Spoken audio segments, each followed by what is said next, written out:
Absolutely. So that kind of was to my point with the fresh fruits and veggies.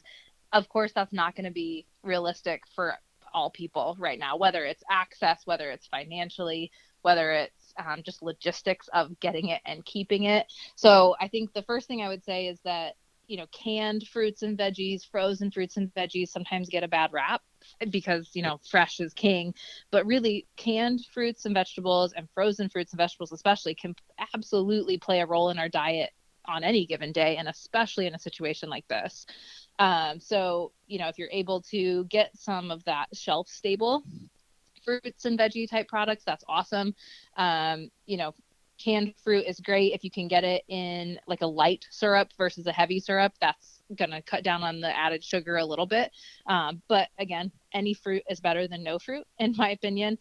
Dried fruit can also be a really nice option to keep, in your pantry and what have you. When it comes to, and I would say the same for vegetables, as far as canned vegetables, that can be an awesome source to get on the plate and pretty cheap and keep well. Frozen are awesome sources and really pretty comparable to fresh from a nutrition standpoint. And so if you're able to get your hands on some frozen veggies, frozen fruit that you could throw in a smoothie or in your oatmeal or cereal or you name it, all of that is a really good addition from the fruits and vegetables side of things.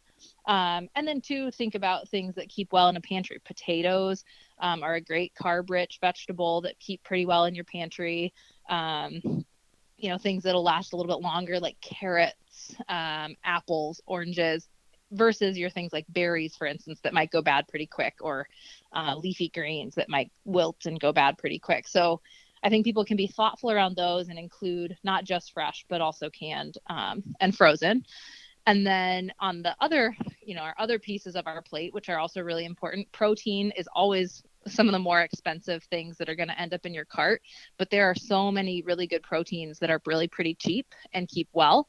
So, canned tuna, canned chicken, beans, whether that's, buying the dry beans, if you're familiar with how to prepare those, or just canned beans, canned black beans, baked beans, things like that. Really good source of carb and protein, pretty cheap. They keep forever. What else could they grab? They, like grains are really great. So pasta, rice, all kinds of things in that category, quinoa, couscous, are going to be things that keep well and don't, run up your grocery bill too much. So I think those could all be really good options.